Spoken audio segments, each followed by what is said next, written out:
Congratulations. আমরা আমাদের নতুন ধারাবাহিক 10 দিন ব্যাপী নবনিযুক্ত সহকারী শিক্ষকগণের ইন্ডাকশন প্রশিক্ষণ 2024 অতি সম্প্রতি শুরু হবে বা শুরু হয়েছে।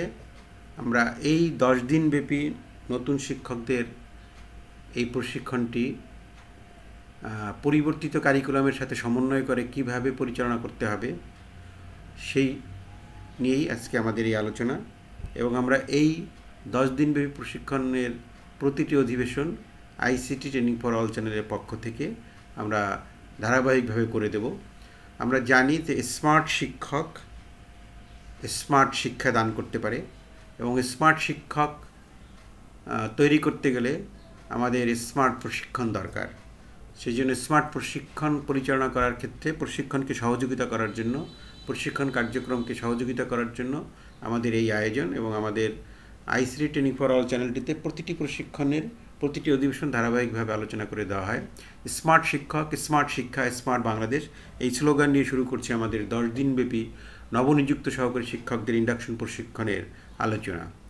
আমাদের আজকের এই আলোচনাতে মূলত ম্যানুয়াল পরিচিতি থাকবে। আমাদের এই ম্যানুয়াল পরিচিতি অর্থাৎ ইন্ডাকশন প্রশিক্ষণের যে কন্টেন্টগুলো দেওয়া হয়েছে, যে বিষয়বস্তুগুলো দেওয়া হয়েছে, সেইগুলো নিয়েই মূলত আজকে সাজিয়েছে আমাদের এই অধিবেশনটি।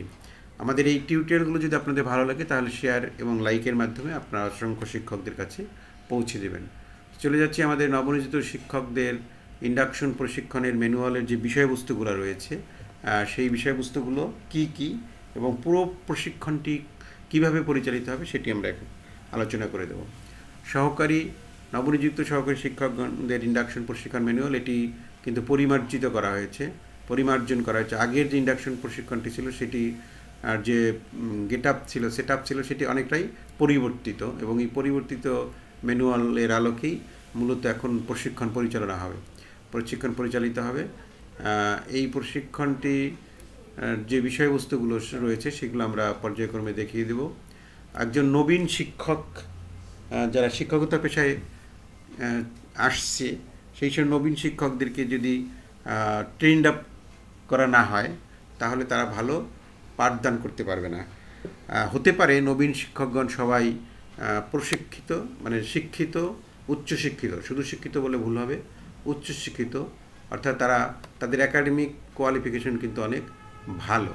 কিন্তু শুধু একাডেমিক কোয়ালিফিকেশন ভালো থাকলেই ভালো পাঠদান করা যায় না। আমাদের এখন যারা শিক্ষকতা পেশায় আসছে তারা ভালো ভালো বিশ্ববিদ্যালয় থেকে ভালো রেজাল্টধারী, কিন্তু ভালো রেজাল্ট অর্থাৎ একাডেমিক ব্যাকগ্রাউন্ড আর একাডেমিক কেরিয়ার কিন্তু একটু আলাদা। একাডেমিক ব্যাকগ্রাউন্ড ভালো থাকলেই যে একাডেমিক কেরিয়ারে ভালো করতে, মানে প্রফেশনাল কেরিয়ারে ভালো করতে পারবে তা কিন্তু নয়। অর্থাৎ প্রফেশনাল কেরিয়ারে ভালো করতে গেলে কিছু প্র্যাকটিস করার বিষয়গুলো থাকে। সেই জন্য আমাদের নবনিযুক্ত শিক্ষকদেরকে স্মার্ট শিক্ষক হিসেবে গড়ে তুলতে গেলে আমাদেরকে এই নবনিযুক্ত শিক্ষকদের জন্যই এই ট্রেনিংটি ডিজাইন করা হয়েছে। আমাদের এই ট্রেনিংটি শুরুতেই বলেছি আমাদের 10 দিনব্যাপী প্রশিক্ষণটি হবে। প্রশিক্ষণের প্রথম দিন যেটি রয়েছে প্রশিক্ষণের পরিচিতি, প্রশিক্ষণের উদ্দেশ্য কী, প্রশিক্ষণ কক্ষের নিয়মাবলী, প্রাক মূল্যায়ন, অর্থাৎ একটা মূল্যায়ন করা হবে। প্রত্যেকটা প্রশিক্ষণের এরকম থাকে, অর্থাৎ পূর্ব জ্ঞান, অর্থাৎ কী জ্ঞান নিয়ে তারা আসছে এবং কী জ্ঞান নিয়ে তারা বের হয়ে যাচ্ছে। এটি প্রথম অধিবেশন। দ্বিতীয় অধিবেশনে থাকবে মূলত প্রাথমিক শিক্ষা পরিচিতি। তারা প্রাথমিক শিক্ষায় প্রবেশ করেছে, কিন্তু প্রাথমিক শিক্ষার যে বিভিন্ন অঙ্গ সংগঠন আছে বা অনেকগুলো বিষয় রয়েছে এটার মধ্যে, সেই প্রাথমিক শিক্ষা পরিচিতি জানবে এবং একই সাথে প্রাথমিক শিক্ষা বিষয়টি জানবে। এবং শিক্ষা নিয়ে আমাদের যে সাংবিধানিক অধিকার বা অঙ্গীকার দেওয়া হয়েছে আমাদের সংবিধানের 17 নং অনুচ্ছেদে যেটি বলা হয়েছে, সেই সাংবিধানিক অঙ্গীকারটা কী সেটি জানা দরকার। কারণ শিক্ষাকে সংবিধান কিভাবে স্বীকৃতি দিয়েছে, শিক্ষার সকল ব্যবস্থা, যে শিক্ষাকে সুন্দরভাবে পরিচালনা করার রাষ্ট্রীয় যে অঙ্গীকার সেটি আমাদের সংবিধানে দেওয়া আছে। এরপরে মূলত রয়েছে আমাদের প্রাথমিক শিক্ষা ব্যবস্থাপনা কাঠামো, যেটি কাঠামো বলতে এর স্ট্রাকচারটা, অর্থাৎ এক প্রাথমিক শিক্ষার জন্য যে বিভিন্ন পর্যায়গুলো রয়েছে, বিভিন্ন প্রতিষ্ঠান রয়েছে, সেই প্রতিষ্ঠানগুলো জানবো আমরা। প্রাথমিক শিক্ষা সংশ্লিষ্ট প্রতিষ্ঠান এটা এই হচ্ছে আমাদের। এরপরে মধ্যাহ্ন বিরতি প্রাথমিক বিদ্যালয়ের লক্ষ্য উদ্দেশ্য কী। আমরা জানি প্রতিটি প্রাথমিক বিদ্যালয়ের একটি সুনির্দিষ্ট লক্ষ্য এবং উদ্দেশ্য রয়েছে। এই সুনির্দিষ্ট লক্ষ্য এবং উদ্দেশ্য আমাদের কি হতে পারে সেটি আমরা জানব, সেটি এখানে দেওয়া হয়েছে। এবং এরপরে যেটি রয়েছে আমাদের প্রাথমিক বিদ্যালয়ের প্রধান শিক্ষক এবং সহকারী শিক্ষকের দায়িত্ব কর্তব্য কি, সেই বিষয়টি এখানে দেওয়া হয়েছে।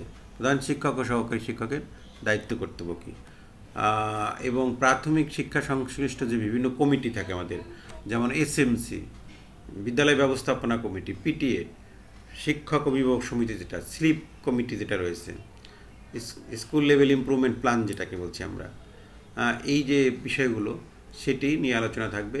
একীভূত শিক্ষার যে ধারণা সেটি থাকবে SDG 4, PDB 4 আমাদের মানসম্মত শিক্ষা। PDB 4 বলতে হয় আমাদের জুনের 25-এর মধ্যে শেষ হয়ে যাবে।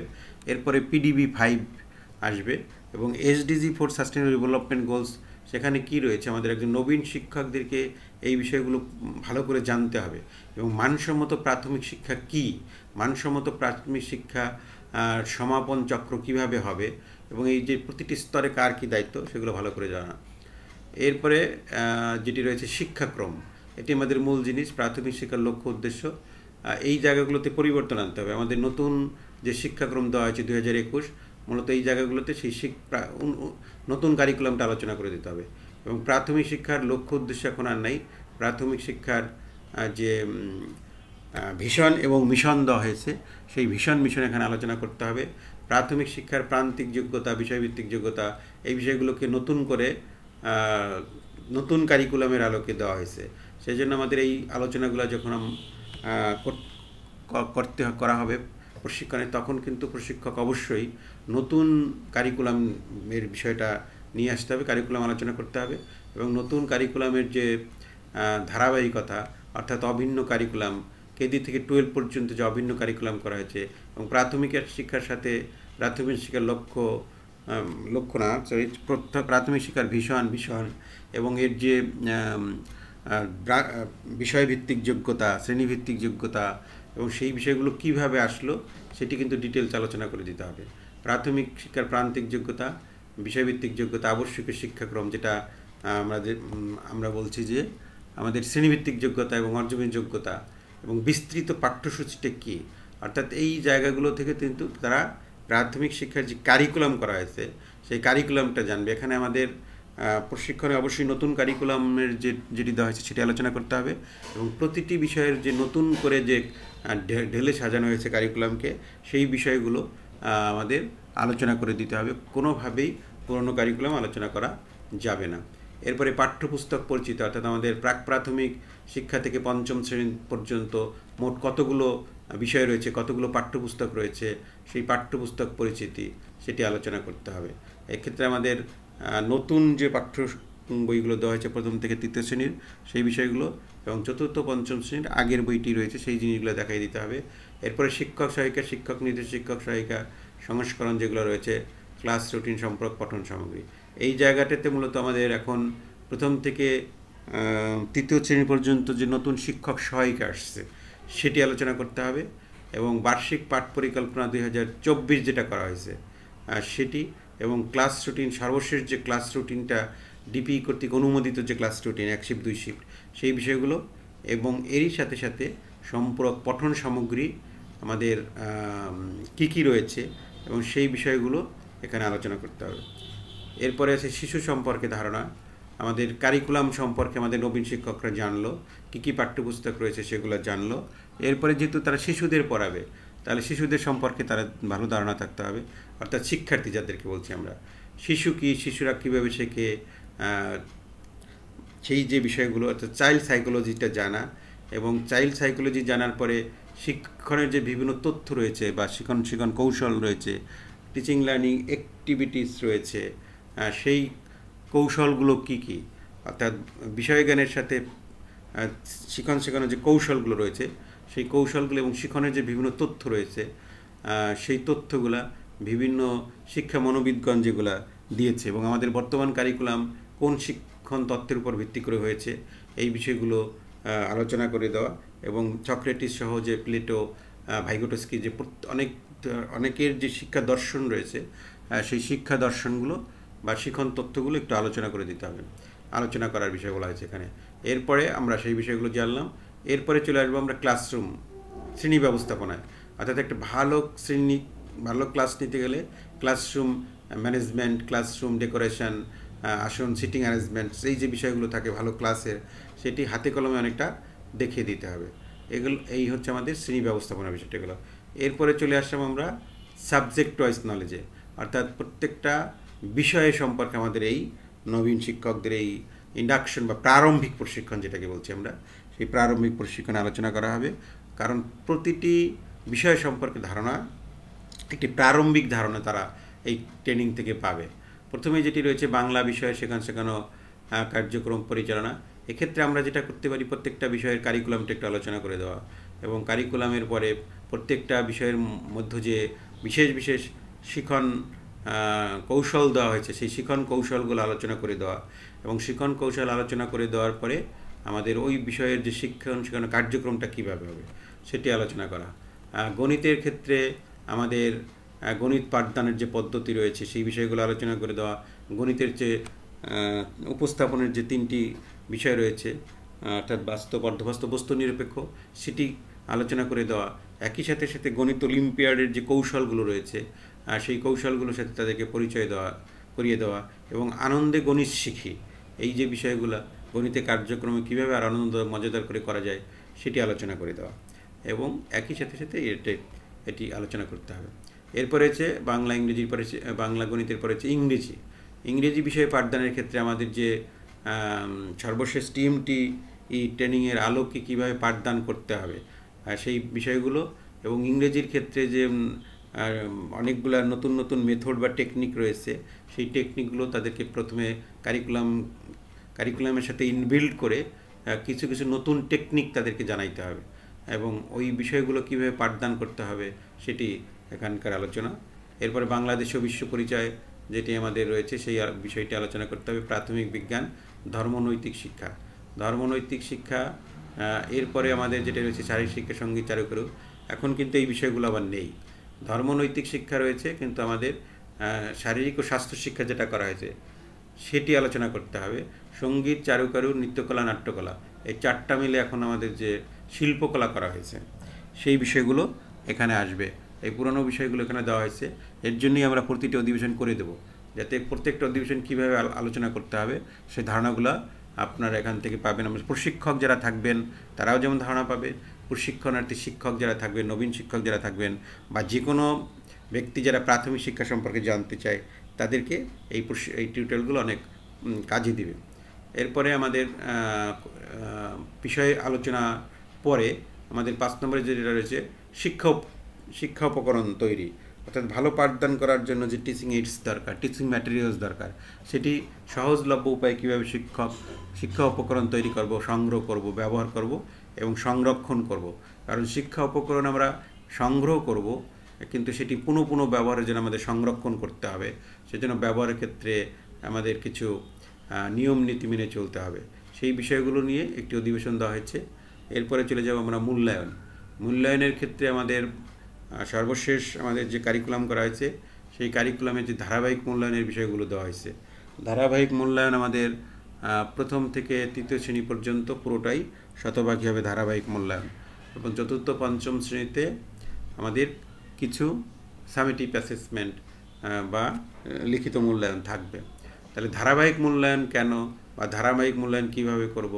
যেহেতু আমাদের প্রথম থেকে 3য় শ্রেণীতে কোনো পরীক্ষা হবে না, তাহলে প্রতিদিনের যে পাঠদান তাদের, সেই প্রতিদিনের যে মূল্যায়ন, সেই রেকর্ড রাখার যে বিষয়গুলো থাকবে সেটি আমাদের ভালো করে নবীন শিক্ষকদেরকে আলোচনা করে দিতে হবে। এবং একটি পাঠদান শেষে মূল্যায়নের পরে যে নিরাময়মূলক ব্যবস্থা থাকে, অর্থাৎ আমাদের কিছু শিক্ষার্থী আছে পিছিয়ে পড়া বা বিভিন্ন কারণে তারা শিক্ষা থেকে একটু দূরে রয়েছে, সেই সব শিক্ষার্থীদের পারগতার স্তর যাচাই করে সংশ্লিষ্ট পাঠের উপরে তাদের পুরোপুরি শিক্ষা নিশ্চিত করার জন্য তাদেরকে নিরাময়মূলক ব্যবস্থা আমাদের করে নিতে হবে। নিরাময়মূলক ব্যবস্থা। এরপরে আমাদের প্রাথমিক শিক্ষার পরিচালিত চূড়ান্ত মূল্যায়ন, এই অধিবেশনগুলোর কিন্তু এখন কার্যকারিতা নাই, ঠিক আছে? যেহেতু আমাদের প্রাথমিক শিক্ষায় অনেক পরিবর্তন এসেছে ইতিমধ্যে নতুন কারিকুলামের আলোকে, আমাদের সমাপনী পরীক্ষা বা এই ধরনের জাতীয় কোনো বিশেষ পরীক্ষা, চূড়ান্ত মূল্যায়ন বলতে আমাদের কোনো কিছু নেই। এখানে আমাদের মূলত ধারাবাহিক মূল্যায়ন এবং আমাদের প্রথম প্রান্তিক, দ্বিতীয় প্রান্তিক, তৃতীয় প্রান্তিকের যে বিষয়গুলো কীভাবে সেগুলো রেকর্ড রাখা হবে, এই যে পরিবর্তিত কারিকুলামের আলোকে এই বিষয়গুলো আলোচনা করে দিতে হবে এবং ধারাবাহিক মূল্যায়ন কেন এত গুরুত্বপূর্ণ সেই জায়গাগুলো এখানে জোর দিতে হবে। এরপরে আমাদের রয়েছে পাঠ পরিকল্পনা। ভালো পাঠদান করতে গেলে পাঠ পরিকল্পনার কোনো বিকল্প নেই। পাঠকে কিভাবে আমি শিক্ষার্থীর কাছে উপস্থাপন করব তার লিখিত যে ডকুমেন্ট সেটি হচ্ছে পাঠ পরিকল্পনা। একটি ভালো পরিকল্পনা ভালো পাঠ উপস্থাপনের জন্য দরকার। এই পাঠ পরিকল্পনা জায়গাটা গুরুত্ব দিতে হবে, যেহেতু তারা নবীন শিক্ষক, তাদের হয়তো একাডেমিক ক্যারিয়ার ভালো, কিন্তু একটি ভালো পাঠকে উপস্থাপন করতে গেলে যে ধাপে ধাপে ধাপে ধাপে সিস্টেমিক ওয়েতে আগাতে হয় এবং একটি আধুনিক পাঠ পরিকল্পনা যে ত্রিসোপান উপস্থাপন, প্রথমে হচ্ছে প্রস্তুতি, উপস্থাপন, মূল্যায়ন, এই প্রতিটি ধাপে শিক্ষকের করণীয় কী এই বিষয়গুলো আলোচনা করে দেওয়া এবং পাঠ পরিকল্পনাটি নির্দিষ্ট ছকের মাধ্যমে তাদেরকে পাঠ পরিকল্পনা তৈরি করতে দেওয়া। এরপর হচ্ছে নমুনা পাঠ পরিকল্পনা বিশ্লেষণ এবং পাঠ পর্যবেক্ষণ, অর্থাৎ তারা যে পাঠ পরিকল্পনাটি তৈরি করবে সেটি উপস্থাপন করবে এবং সেটি বিশ্লেষণ করবে এবং প্রত্যেকেই সেখানে মতামত দেবে। এরপরে দলগতভাবে পাঠ পরিকল্পনা প্রণয়ন উপস্থাপন, অর্থাৎ দলে তারা এই কাজটা করবে। দলগতভাবে 5টি দলে ভাগ হয়ে তারা একটা 5টি পাঠ পরিকল্পনা তৈরি করবে এবং সেই পাঠ পরিকল্পনা পরবর্তীতে তারা উপস্থাপন করবে এবং সেই উপস্থাপিত পাঠ পরিকল্পনার আলোকে পরবর্তীতে দলগত শেখানো কার্যক্রম অনুশীলন করা হবে। এরপরে নিজ বিদ্যালয়ে শেখানো কার্যক্রম পর্যবেক্ষণ ও পরিচালনা সংক্রান্ত নির্দেশনা মেন্টর মনোনয়ন করবেন। এখানে যেটি বলা হয়েছে, তারা নিজ বিদ্যালয়ে ফিরে যাওয়ার পরে কিভাবে তাদের এই কার্যক্রমগুলো পর্যবেক্ষণ করবে এবং পরিচালনা করবে সেই সম্পর্কিত একটি নির্দেশনা সেটি প্রশিক্ষক দিবেন। বিদ্যালয় শেখানো কাজ অনুশীলন, পর্যবেক্ষণ, অনুশীলন, উন্নয়ন সংক্রান্ত প্রতিবেদন উপস্থাপন করতে হবে। অর্থাৎ এই প্রশিক্ষণের একটি দিন বা একটি সময় তাদেরকে কোনো ভালো স্কুলে নিয়ে যাওয়া হবে। সেই ভালো স্কুলে গিয়ে তারা কোনো ভালো শিক্ষকের শ্রেণী কার্যক্রম পর্যবেক্ষণ এবং কীভাবে পরিচালনা করে সেটি দেখানোর জন্য যে নির্দেশনাগুলো থাকে সেটি করবে। পরবর্তীতে সেটি তারা উপস্থাপন করবে প্রতিবেদন আকারে। বিষয়ভিত্তিক পাঠ প্রণয়ন অনুশীলনের প্রস্তুতি। এখানে যেটি বলা হয়েছে যে আমাদের অনুশীলনের উপর জোর দেওয়া হয়েছে, অর্থাৎ শিক্ষকদের বিষয় জ্ঞান আছে বা ভালো তারা জানে, তাদের ভালো সাবজেক্ট নলেজ রয়েছে, কিন্তু সাবজেক্ট নলেজ যতই ভালো থাকুক প্র্যাকটিস যদি আমরা না করি তাহলে কিন্তু আমাদের সেই সাবজেক্ট নলেজের প্র্যাকটিসটা হচ্ছে ম্যাক্সিমাম পারফেক্ট। অর্থাৎ বিষয় জ্ঞানের সাথে সাথে যদি কোনো মানুষ চেষ্টা করে, বারবার অনুশীলন করে, তাহলে কিন্তু আস্তে আস্তে সে একজন ভালো শিক্ষক হতে পারে। আমাদের এই যে নবীন শিক্ষকদের যে ইন্ডাকশন প্রশিক্ষণ, এটা হচ্ছে প্রারম্ভিক সকল বিষয় সম্পর্কে একটি ওভারঅল ধারণা নিয়ে তারা কিন্তু এখান থেকে যাবে। সেই জন্য অনুশীলনের উপর জোর দেওয়া হয়েছে। আমাদের চেষ্টা করতে হবে আমাদের প্রতি শিক্ষকই যেন অনুশীলন করার সুযোগ পায় বা স্কোপ পায় কোনো না কোনো সময়ে, সেই বিষয়টি নিশ্চিত করা। এরপর বাংলা বিষয়ের পাঠ উপস্থাপন হবে, তারপর সেটি নিয়ে অনুচিন্তন এবং পর্যালোচনা করে সেটি কিভাবে সেই পাঠকে আরও ভালো করা যেত, একটি ভালো পাঠদান উপস্থাপনের যে বিষয়গুলো থাকে সেগুলোকে কীভাবে যুক্ত করা যেত, সেটি প্রত্যেকটা বিষয়ের উপরই আমাদের এরকম হবে। এরপর হচ্ছে ইংরেজি বিষয়, গণিত বিষয়, অর্থাৎ এটিকে আমরা বলছি সিমুলেশন পাঠদান, অর্থাৎ একজন ভালো শিক্ষক দ্বারা পাঠদান করা, সবাই সেটা দেখে এবং সেটি নিয়ে চিন্তা করে তার পাঠদানের জায়গাগুলোতে আরও কীভাবে ডেভেলপ করা যেত এবং সেই ডেভেলপের ক্ষেত্রগুলো কী চিহ্নিত করে তাকে প্রয়োজনীয় পরামর্শ দেওয়া, এই বিষয়গুলো রয়েছে আমাদের। এরপরে যে বিষয়টি রয়েছে একাডেমিক সুপারভিশন এবং মেন্টরিং। তারা যে নবীন শিক্ষক, তাদের এই কার্যক্রমগুলো যখন তারা বিদ্যালয়ে ফিরে যাবে তখন তাদের পাঠদান দেখার জন্য তাদের প্রধান শিক্ষক বা তাদের সংশ্লিষ্ট যে কর্মকর্তারা রয়েছে তারা সুপারভিশন করবেন এবং কিভাবে মেন্টরিং করবেন তাদের, সেই বিষয়গুলো নিয়েই এটি করা হয়েছে যে একাডেমিক সুপারভিশন ও মেন্টরিংটি এখন খুবই বেশি দরকার, কারণ মেন্টরিংয়ের মাধ্যমে মূলত একজন ভালো শিক্ষককে পরিণত করা যায়। এরপরে বিষয়ভিত্তিক বাংলাদেশ ও বিশ্ব পরিচয়, সেই বিষয়টির উপরে হবে প্রাথমিক বিজ্ঞান। প্রাথমিক বিজ্ঞান এবং প্রত্যেকটা বিষয়ের একটি প্রারম্ভিক ধারণা কিন্তু তাদের এখান থেকে চলে আসবে। সেই জন্য যখন প্রশিক্ষক বিষয়গুলো উপস্থাপন করবেন, তখন তিনি প্রত্যেকটা বিষয়ের যে নতুন কারিকুলামের আলোকে নতুন নতুন যে পদ্ধতিগুলোর কথা আমরা কারিকুলাম প্রশিক্ষণে দিয়েছি, সেই বিষয়গুলো কিন্তু আলোচনা করতে হবে। যেমন বিজ্ঞান প্রশিক্ষণের ক্ষেত্রে আমাদের অনেকগুলো নতুন নতুন পদ্ধতি আমরা জেনেছিলাম, পিওই পদ্ধতি, ঠিক আছে, তারপর হুয়ামাই, এই যে অনেকগুলো নতুন নতুন পদ্ধতি রয়েছে, আমাদের প্রদর্শন পদ্ধতি, পর্যবেক্ষণ পদ্ধতি এবং বিজ্ঞান পড়ানোর যে বিভিন্ন প্রক্রিয়াকরণ দক্ষতাগুলো রয়েছে, সেগুলো কিন্তু এখানে আলোচনায় আসবে। এরপরে যেটি রয়েছে সপ্তম দিনে পাঠ সমীক্ষা এবং কার্য উপযোগী গবেষণা, অর্থাৎ স্টাডি, লেসন স্টাডি যেটাকে আমরা বলি, এবং অ্যাকশন রিসার্চ যেটাকে বলি। একটা পাঠকে ভালো করার জন্য যে এত চেষ্টা, পাঠ পরিকল্পনা তৈরি করা, উপকরণ তৈরি করা, উপস্থাপন করা, প্রতিটি ধাপে কীভাবে করবেন তিনি, সেটি নিয়ে গবেষণা করা, সেটি হচ্ছে পাঠ সমীক্ষা। এবং সমীক্ষা করার পরে কার্যোপযোগী গবেষণা, অর্থাৎ অ্যাকশন রিসার্চ করা। অ্যাকশন রিসার্চ আমরা বিভিন্ন বিষয় নিয়ে করতে পারি। শিক্ষার্থীদের উপস্থিতি নিশ্চিত করা, শিক্ষার্থীর হাতের লেখা ভালো নয় কেন, শিক্ষার্থীর রিডিং স্কিল কীভাবে বাড়ানো যায়, এরকম অনেকগুলো বিষয় নিয়েই শিক্ষকদের যে অ্যাকশন রিসার্চ করতে হবে, অর্থাৎ কার্যবিক গবেষণা, সেটি কীভাবে করতে হয়, সেই বিষয়গুলো এখানে আলোচনা থাকবে। এরপরে ধর্মনৈতিক শিক্ষা, শারীরিক শিক্ষা, এখন যেটা করা হচ্ছে শারীরিক মানসিক স্বাস্থ্য শিক্ষা এবং শিল্পকলা, এই বিষয়গুলো আমাদের এই কারিকুলামটা মূলত পুরানো কারিকুলাম, মানে এই ম্যানুয়ালটা মূলত পুরনো ম্যানুয়াল। সেজন্য এই ম্যানুয়ালের অনেক জায়গাতেই প্রশিক্ষক দক্ষতার সাথে পরিচালনা করার ক্ষেত্রে নতুন যে কারিকুলাম রয়েছে, সেই কারিকুলামকে তিনি সংযোগ করে দেবেন। এরপরে শ্রেণী কার্যক্রম পরিচালনা করার জন্য যে বিশেষ বিশেষ দিক থাকে, অর্থাৎ আমরা যখন পাঠদান করি, তখন পাঠদানের সেই কার্যক্রম পরিচালনা করার জন্য আমাদের অনেকগুলো বিষয় মাথায় রাখতে হয়। সেই বিশেষ বিশেষ দিকগুলো কী, সেটি নবীন শিক্ষকদের জানা দরকার। অ্যানেকডোটাল নোট, পোর্টফোলিও, এই বিষয়গুলো কিন্তু আমাদের রয়েছে। অ্যানেকডোটাল নোট হচ্ছে প্রত্যেক শিক্ষার্থীর যে বিশেষ আচরণ, সেই আচরণগুলো তার অ্যানেকডোটাল নোট আকারে তাকে লিখে রাখতে হবে। এবং পোর্টফোলিও হচ্ছে তার একজন শিক্ষার্থী যে কার্যক্রমগুলো করবে শিক্ষার্থীর ক্ষেত্রে, সেই কার্যক্রমগুলোর উপরে তার যত ধরনের কার্যক্রম সেটি একটি জায়গায় সংরক্ষণ করা, সেটি কোনো ব্যাগে হতে পারে, ফোল্ডারে হতে পারে।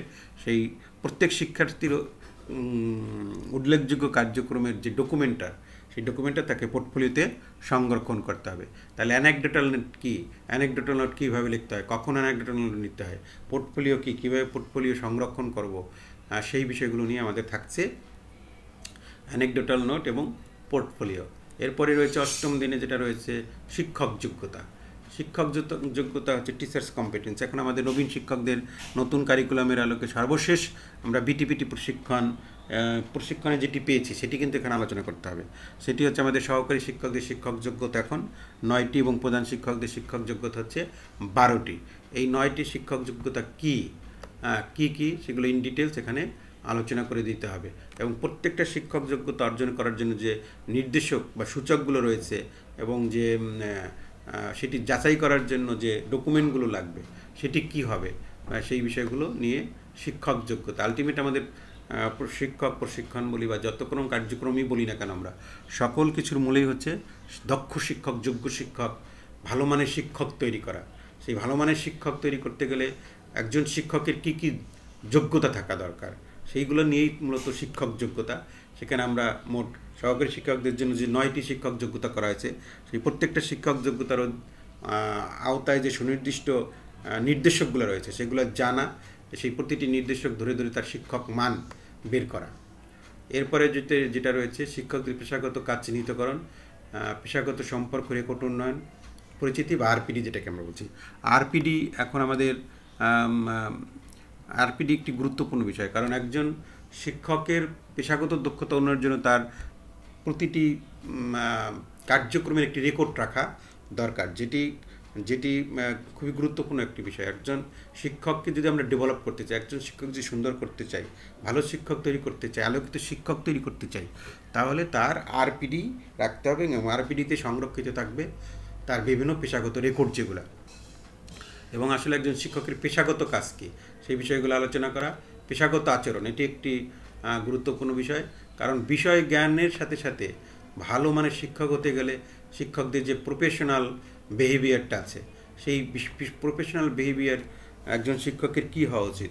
ইদানিংকালে বা অনেক সময় আমরা দেখি শিক্ষকগণের যে পেশাগত আচরণ সেটা তারা ভঙ্গ করে, অর্থাৎ সে তার মূল কাজ না করে শিক্ষক পেশাগত আচরণ তার যেটা হওয়া উচিত ছিল সেটা না হয়ে কিন্তু তিনি উল্টো বা বিভিন্ন ধরনের অপেশাদার আচরণ করেন, যেটি শিক্ষকতা পেশার জন্য খুব একটি খারাপ বিষয় হতে পারে, বাজে বিষয় হতে পারে। সেই জন্য একজন শিক্ষকের পেশাগত আচরণ কেমন হওয়া উচিত, তিনি ঊর্ধ্বতন, অধস্তন, সহকর্মী প্রত্যেকের সাথে পেশাগত কিভাবে আচরণ করবে সেই বিষয়টি এখানে রয়েছে। এটি নবীন শিক্ষকদের জন্য খুবই গুরুত্বপূর্ণ একটি বিষয়। এরপরে আমাদের সরকারি কর্মচারী চাকরি বিধিমালা ৭৯ যেটা রয়েছে এবং আপিল বিধিমালা ৮৫ যেটা রয়েছে, সেই বিষয়গুলো আলোচনা করে দিতে হবে। যেহেতু তারা নবীন, চাকরি বিধি তাদেরকে জানতে হবে, তাদের কত ধরনের ছুটি রয়েছে এবং তারা কখন কীভাবে নৈমিত্তিক ছুটি নেবে, যে অন্য যে বিষয়গুলো রয়েছে, এবং স্কুলে ঠিকমতো আসা, দেরিতে আসলে কী হয়, কি এই যে নিয়ম নীতিগুলো রয়েছে সেটি এখানে। এরপরে শৃঙ্খলা, নিয়মিত উপস্থিতি অর্থাৎ ৮২ যেটা করা হয়েছে, ছুটি বিধিমালা করা হয়েছে, এই বিধিমালাগুলো, এই নতুন জিনিসগুলো তাদের জানা দরকার। এবং সরকারি চাকরি আচরণ ২০১৮ সালে যে নতুন করা হয়েছে সেটি। এরপরে রয়েছে অর্থাৎ এই বিধিবিধানগুলো আমাদের এই প্রশিক্ষণে দেওয়া হয়েছে, যেহেতু তারা নবীন শিক্ষক তাহলে এই বিধিবিধানগুলো তাদের জানতে হবে। এরপরে প্রাথমিক শিক্ষায় ICT, শিক্ষক কর্তৃক যে কন্টেন্ট উপকরণ তৈরি এবং মাল্টিমিডিয়া ক্লাসরুম তৈরি। আমরা যে শুরুতে যে স্লোগানটা ছিল আমাদের, স্মার্ট শিক্ষক, স্মার্ট শিক্ষা, স্মার্ট বাংলাদেশ। তাহলে আমরা স্মার্ট শিক্ষক, স্মার্ট শিক্ষা যদি পেতে চাই, আলটিমেট যদি আমরা স্মার্ট বাংলাদেশ গড়তে চাই, তাহলে আমাদের শিক্ষার ক্ষেত্রে আমাদের প্রযুক্তির যে ব্যবহার ICT সেটি কিন্তু আমাদের নিশ্চিত করতে হবে। এবং আমাদের যারা নবীন শিক্ষক হিসেবে আসছে তারা অবশ্যই well qualified, well academic background নিয়ে আসছে, তাদেরকে যদি আমরা কাজে লাগাতে পারি, তাদেরকে যদি আমরা ওইভাবে গড়ে তুলতে পারি, উপযুক্ত করে তৈরি করতে পারি, তাহলে অবশ্যই প্রাথমিক শিক্ষার মান উন্নয়ন হবে এবং করা সম্ভব। সেক্ষেত্রে শিক্ষক কীভাবে ডিজিটাল কন্টেন্ট তৈরি করবেন, ডিজিটাল কন্টেন্ট তৈরি করে কীভাবে মাল্টিমিডিয়া ক্লাসরুম পরিচালনা করবেন সেই বিষয়গুলো দেওয়া হয়েছে। পরবর্তীতে যেটি রয়েছে সেটি হচ্ছে প্রাথমিক শিক্ষা ইনোভেশন, সৃজনশীল কাজের শিক্ষক শিশুদের সম্পৃক্তকরণ।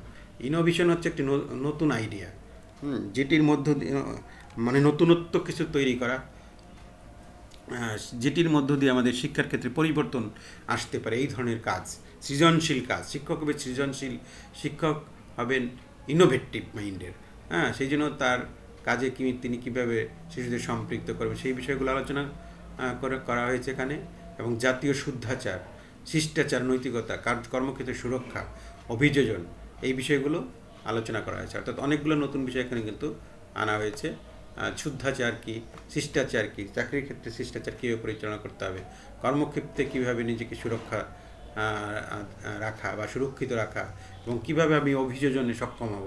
অর্থাৎ অনেক সময় দেখা যায় আমাদের নবীন শিক্ষকরা অনেকে অভিযোজিত হতে পারে না, অর্থাৎ চাকরিটা নেয় কিন্তু দেখা যায় তারা ওই কর্মক্ষেত্রে গিয়ে নিজেকে মানিয়ে নিতে পারে না, কারণ তারা হয়তো যেভাবে তার মন মানসিকতা ছিল সে জায়গায় ওইভাবে ওই পরিবেশটা ওখানে পায় না।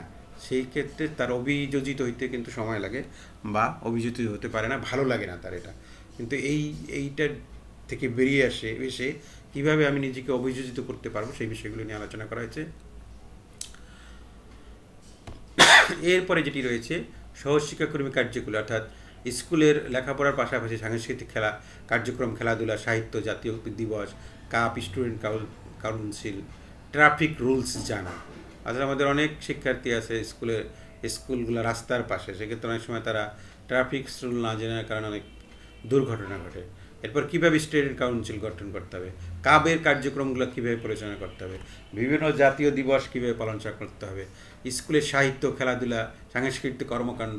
অর্থাৎ স্কুলটা তো শুধু লেখাপড়ার জায়গাই না, এর সাথে সাথে শিশুর সার্বিক বিকাশ নিশ্চিত করার জন্য স্কুলে অনেক ধরনের অ্যাক্টিভিটিস দেওয়া হয়, সেই বিষয়গুলো সম্পর্কে জানা। এবং প্রাথমিক শিক্ষার সমাপনী পরীক্ষায় এইটা কিন্তু আমাদের এখন বাদ হয়ে গেছে। প্রাথমিক শিক্ষার সমাপনী পরীক্ষার যোগ্যতা ভিত্তিক প্রণয়ন এটি এখন নেই, তাহলে এই জায়গাগুলোতে আমরা কি আলোচনা করে দেবো? এই জায়গাগুলোতে নতুন কারিকুলামের আলোকে কিভাবে আমাদের মূল্যায়ন হবে সেই বিষয়গুলো আলোচনা করা যেতে পারে। এবং আমাদের একটি প্রশ্নপত্র তৈরির ক্ষেত্রে যে দক্ষতা থাকা দরকার, আমাদের যে বিষয়গুলো রয়েছে সেটি হচ্ছে জ্ঞান, অনুধাবন এবং প্রয়োগ।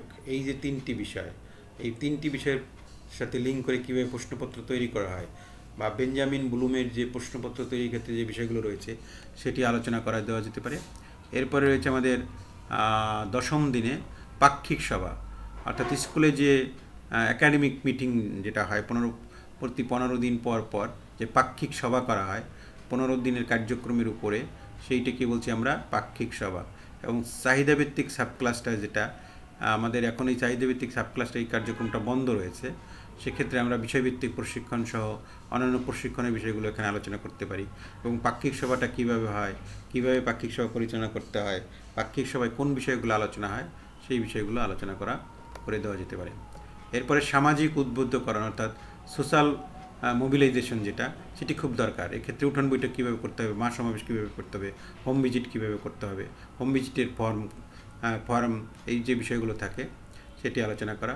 এবং চাকরিতে শিক্ষকগণের বিভাগীয় সুযোগ সুবিধা কী, সার্ভিস বহি কী, বার্ষিক গোপনীয় প্রতিবেদন কি, এসিআর যাকে আমরা বলছি, এই জিনিসগুলো তারা যেহেতু নবীন, তাহলে নবীন চাকরির ক্ষেত্রে এসে অনেকে হতাশায় ভোগে। যেহেতু আমাদের দেশে চাকরির সুযোগ সুবিধা কম, সেক্ষেত্রে দেখা যায় আমাদের অনেক কোয়ালিফাইড টিচার চলে আসে যারা বিভিন্ন বিশ্ববিদ্যালয় থেকে পাশ করা, তারা এসে এখানে হতাশায় ভোগে। কিন্তু আমাদের চাকরির ক্ষেত্রে বিভাগীয় যে সুযোগ সুবিধাগুলো আছে সেটি আলোচনা করতে হবে। এবং এখানে ভালো মানের শিক্ষক যদি হয়, তিনি যদি তার কোয়ালিটি শো করতে পারেন, তাহলে তার যে ভালো অনেকগুলো সুযোগ রয়েছে সেই বিষয়গুলো এখানে আলোচনা করে দেওয়া যেতে পারে। শিক্ষায় শিশুদের শারীরিক মানসিক স্বাস্থ্যের প্রভাব এবং তার রোধে করণীয় কী, এই বিষয়গুলো আলোচনা করা। প্রাত্যহিক সমাবেশ অর্থাৎ অ্যাসেম্বলি এবং স্কুলের যে শৃঙ্খলা, ডিসিপ্লিন, এই বিষয়গুলো আলোচনা করা যেতে পারে। এক কথায় বলা যেতে পারে আমাদের নবীন শিক্ষকদের পেশাগত দায়িত্ব পালনের সাথে সংশ্লিষ্ট যত ধরনের কার্যক্রম রয়েছে সবগুলোই কিন্তু এই প্রশিক্ষণে দেওয়া হয়েছে বা আনা হয়েছে। আশা করা যায় একজন দক্ষ প্রশিক্ষক যখন ভালো বিষয়জ্ঞান নিয়ে ক্লাসটা নেবেন বা পরিচালনা করবেন প্রশিক্ষণটা, তাহলে আমাদের শিক্ষকগণ উপকৃত হবে এবং তারা ভালো কিছু নিয়ে প্রশিক্ষণ শেষে যেতে পারবে। এবং আমাদের যারা নবীন শিক্ষক রয়েছে তাদেরকে যদি আমরা মোটিভেট করতে পারি, তাহলে অবশ্যই আমরা আমাদের স্বপ্নের বাংলাদেশ বা কাঙ্ক্ষিত বাংলাদেশ অবশ্যই গড়তে পারবো। Thanks for watching the tutorial. এতক্ষণ সাথে থাকার জন্য ধন্যবাদ।